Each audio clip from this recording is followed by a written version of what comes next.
The radar screen showed nothing. Senior Lieutenant Anatoly Grigoriev leaned closer to the circular display at PVO Strany Command Post 17, 40 meters beneath the Belarusian forest floor, and watched the sweep arm paint another empty arc across the phosphor grid. Outside, 6 S-200 Angara batteries stood ready in their revetments, their tracking radars cycling through assigned sectors.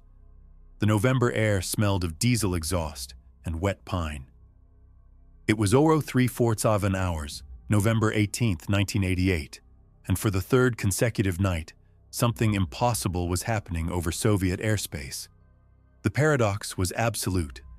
NATO aircraft were crossing the most sophisticated integrated air defense network ever constructed, and the system designed to detect a sparrow at 200 kilometers could not see them at all.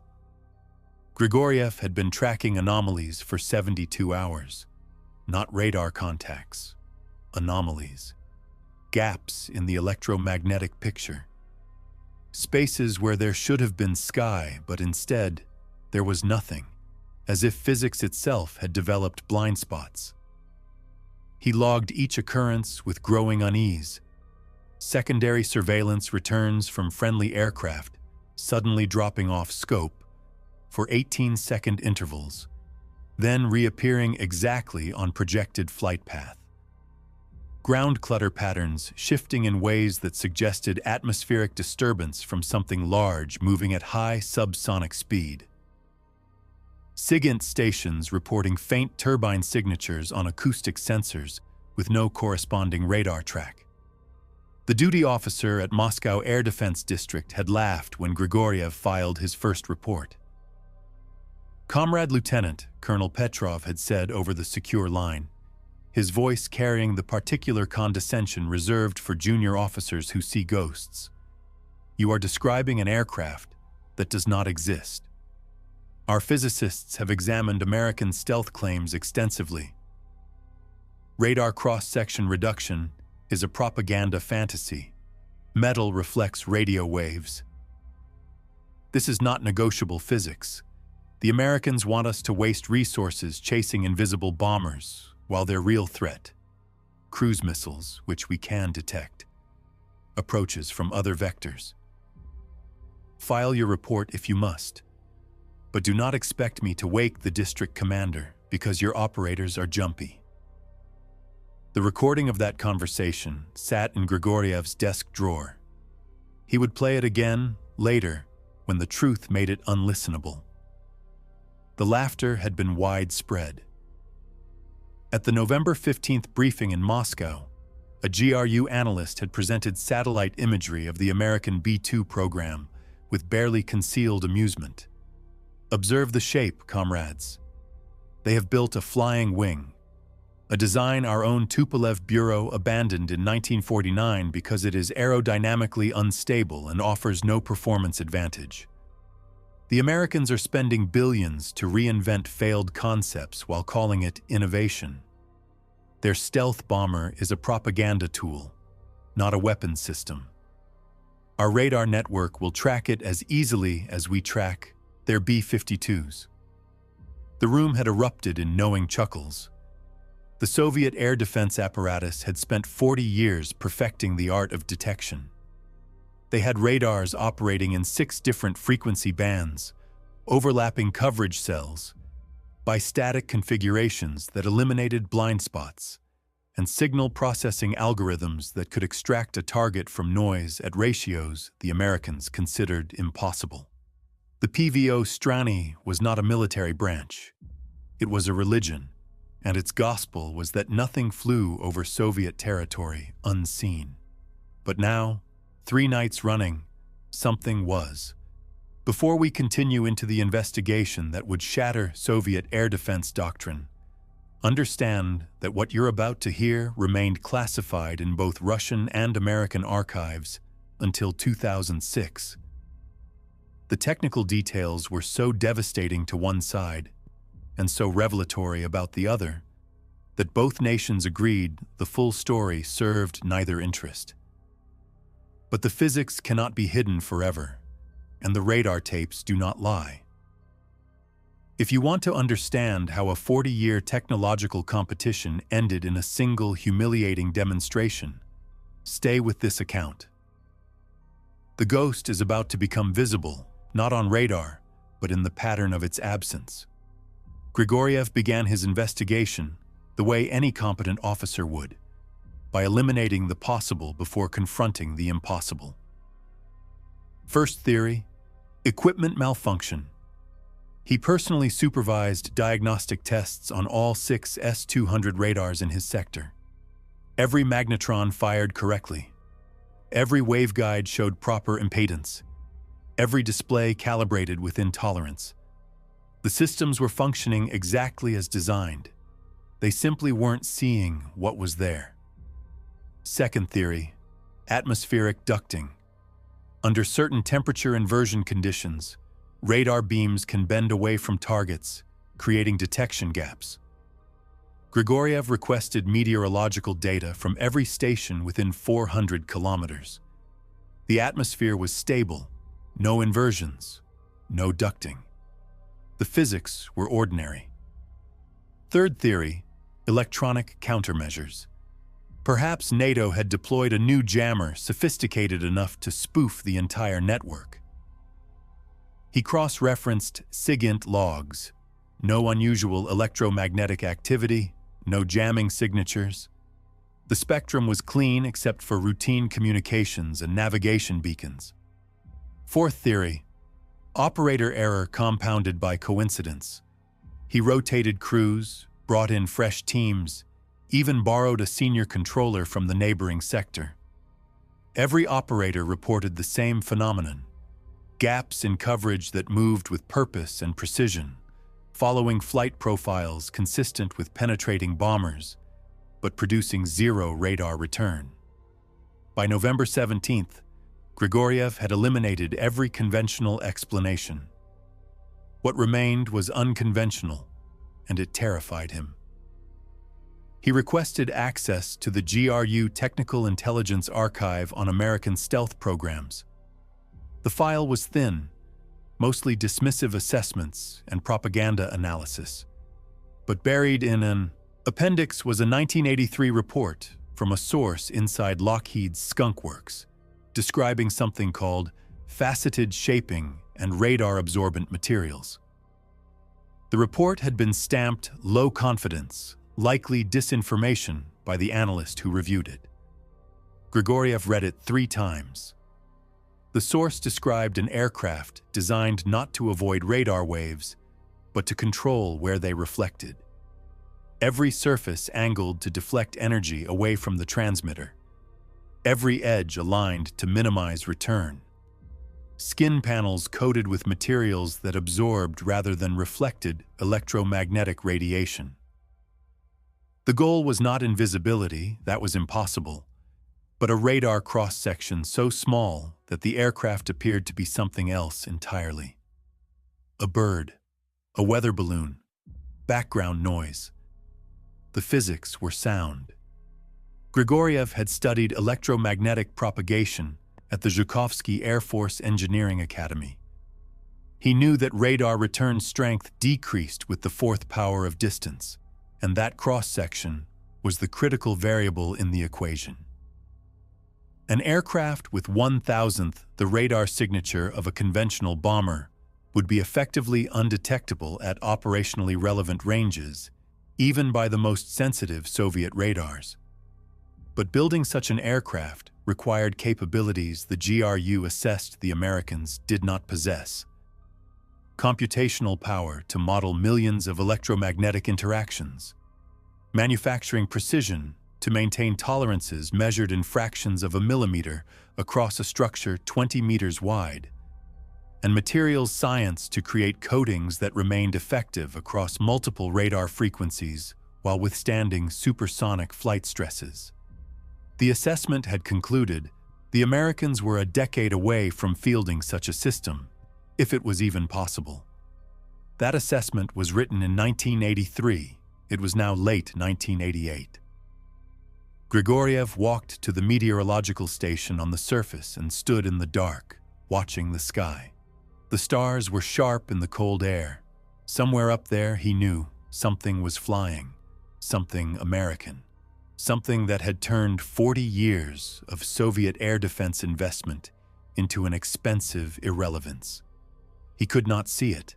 His radars could not see it, but he could feel it, the way a prey animal feels the presence of a predator, even when every sense reports safety. The ghost was hunting, and the PVO Strani was blind. The technical autopsy began on November 19th, when Moscow finally acknowledged the pattern was real. They started with what it was not. It was not a failure of Soviet radar technology. The P-14 Tall King early warning radars, operating in VHF band, were specifically designed to counter low observable threats. Long wavelength radiation should have been less susceptible to shaping and absorption techniques. But the gaps persisted, even on VHF. Whatever was flying had defeated physics across the spectrum. It was not a small aircraft. Acoustic analysis of the turbine signatures, when they could be isolated, suggested engines in the 40,000-pound thrust class. That meant a large airframe, possibly in the strategic bomber category.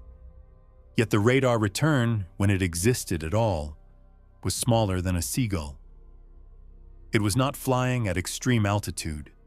Infrared satellites had detected thermal signatures consistent with engine exhaust at altitudes between 40 and 50,000 feet, well within the engagement envelope of Soviet surface-to-air missiles. The aircraft was not hiding above the defenses. It was threading through them, visible to heat sensors but invisible to radar. It was not using terrain masking. The gaps appeared over flat terrain in Belarus, over open ocean in the Baltic approaches, over the Ural foothills. Geography was irrelevant. The aircraft could apparently cross any landscape without presenting a trackable radar signature. So what was it? The answer came from an unexpected source. A young engineer at the Almaz Central Design Bureau named Dmitry Uskov, who had been studying American technical publications on computational electromagnetics.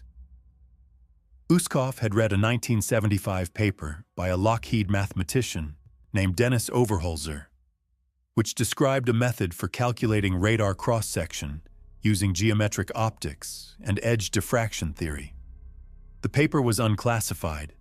The Americans had published it openly, apparently confident no one could implement the technique without massive computational resources. Uskov had written software to test the theory on a Soviet mainframe. His results were disturbing. "Comrade Colonel," he told the Technical Commission on November 21st, "if you shape an aircraft as a collection of flat facets, each angled to reflect radar energy away from the transmitter, and if you align every edge to scatter energy in controlled directions, and if you coat the surfaces with materials tuned to absorb specific frequencies, you can reduce radar cross-section by a factor of 10,000 or more." The room went silent. 10,000, someone asked. "Conservative estimate," Uskov replied. "A conventional bomber like the Tu-95 has a radar cross-section of approximately 100 square meters.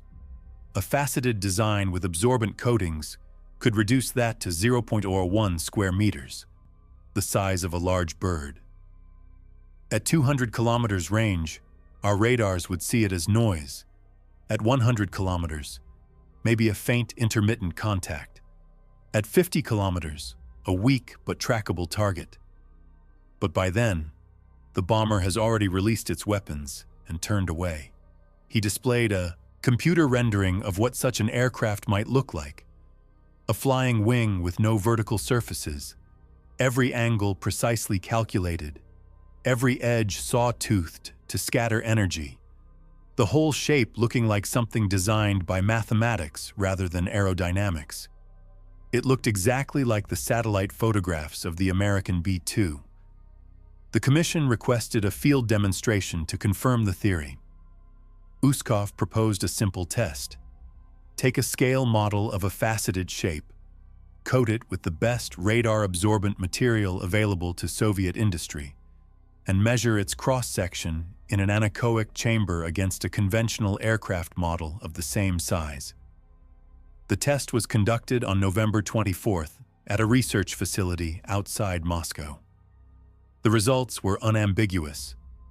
The conventional model produced a radar return consistent with its physical size.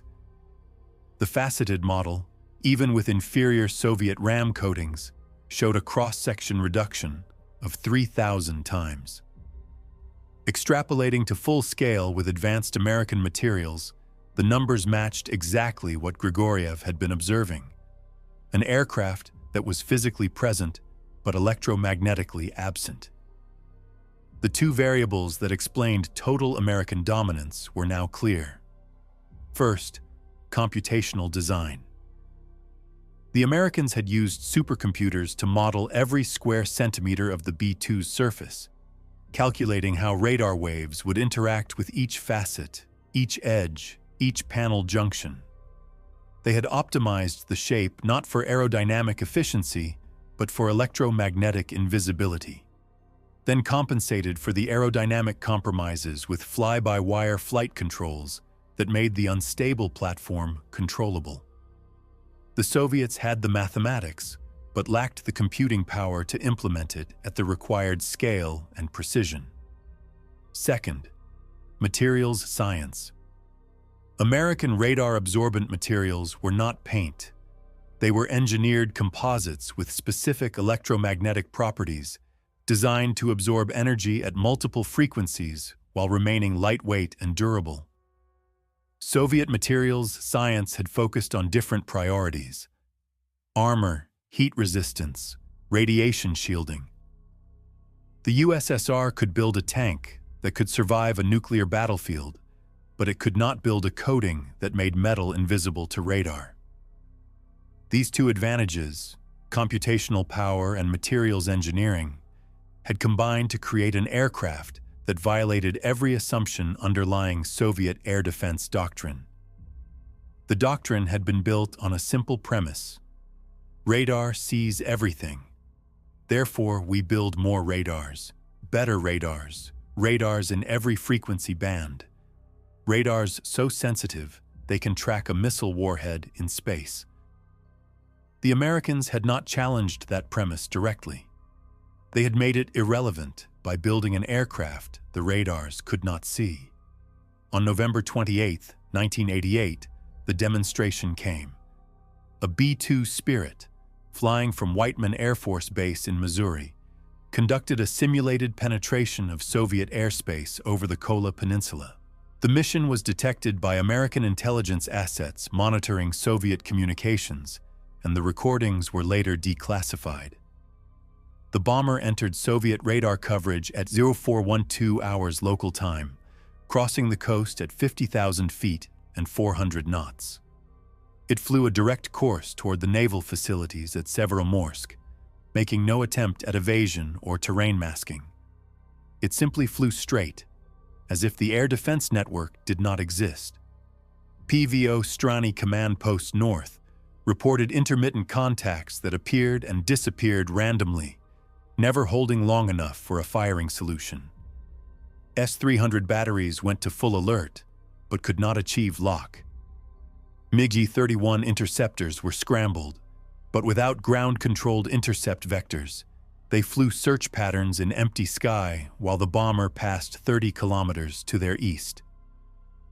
The B-2 overflew Severomorsk at 0439 hours, its bomb bay doors cycling open and closed in a gesture of contempt, then turned west and exited Soviet airspace over Finland. Total penetration time, 43 minutes. Total successful intercepts, 0. The Soviet air defense network, which had been designed to stop a mass raid of hundreds of American bombers, could not stop a single aircraft flying a straight line through its heart. The killer statistic was delivered in a GRU assessment dated December 2, 1988, and it was brutal in its simplicity. In 4 documented penetrations between November 15th and November 28th, PVO Strany radars achieved zero tracking solutions on B-2 aircraft. Soviet air defense, as currently configured, has a 0% probability of successfully intercepting this threat. The strategic bomber force we have spent 4 decades preparing to defeat can now strike any target in Soviet territory with impunity. 0%.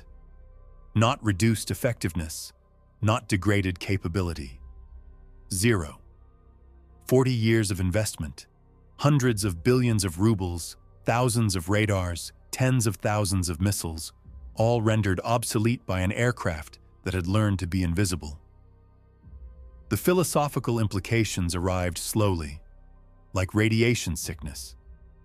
Soviet military doctrine had been built on mass. More tanks, more missiles, more radars, more of everything, because quantity had a quality all its own. The Americans had pursued a different path. Fewer systems, but each one so sophisticated that it could achieve effects impossible for any number of conventional weapons. One B-2 could do what 100 B-52s could not: penetrate defended airspace and strike with certainty. The Americans did not need to build 1,000 stealth bombers. 20 would be enough to hold every critical Soviet target at risk, and there was no defense. The Soviet response options were limited and grim. They could attempt to develop their own stealth aircraft, but that would require computing and materials capabilities they did not possess and could not acquire quickly. They could attempt to develop new radars operating at wavelengths less susceptible to stealth shaping, but the physics suggested this was a marginal improvement at best. They could deploy massive numbers of infrared and acoustic sensors to supplement radar, but that would cost more than the entire existing air defense budget and still provide only imprecise tracking. Or they could accept that the strategic balance had shifted permanently, and that American bombers could now strike Soviet command and control, nuclear forces, and industrial centers without meaningful opposition. The Cold War had been a competition between two systems, one that built more and one that built better. For decades, the outcome had been uncertain. The B-2 settled the question. Better had won. Grigoriev listened to the recording of Colonel Petrov's laughter one final time on December 5th, then erased it. There was no point in preserving evidence of ignorance that had been universal. They had all laughed. They had all believed that Soviet radar technology was unbeatable, that American stealth was propaganda, that physics could not be negotiated. They had been wrong about physics. The Americans had not negotiated with it. They had understood it more deeply, modeled it more precisely, and engineered a solution that exploited Soviet assumptions about what was possible. The B-2 had not defeated Soviet radars by being invisible. It had defeated them by being so faint that the radars could not distinguish signal from noise. The aircraft was always there, always reflecting some energy, but the return was so weak and so scattered that it fell below the detection threshold. The Soviets had built a network optimized to see large, bright targets. The Americans had built a target that was small and dark. It was not magic. It was mathematics. The final report to the Defense Council was delivered on December 12, 1988. It concluded that the PVO Strany, in its current configuration, could not defend Soviet airspace against stealth aircraft, and that modifications to restore effectiveness would cost more than the Soviet economy could afford. The recommendation was to accept strategic vulnerability and focus resources on other domains where parity could be maintained. The recommendation was accepted. The laughter had stopped. In the years that followed, the Soviet Union attempted to develop countermeasures.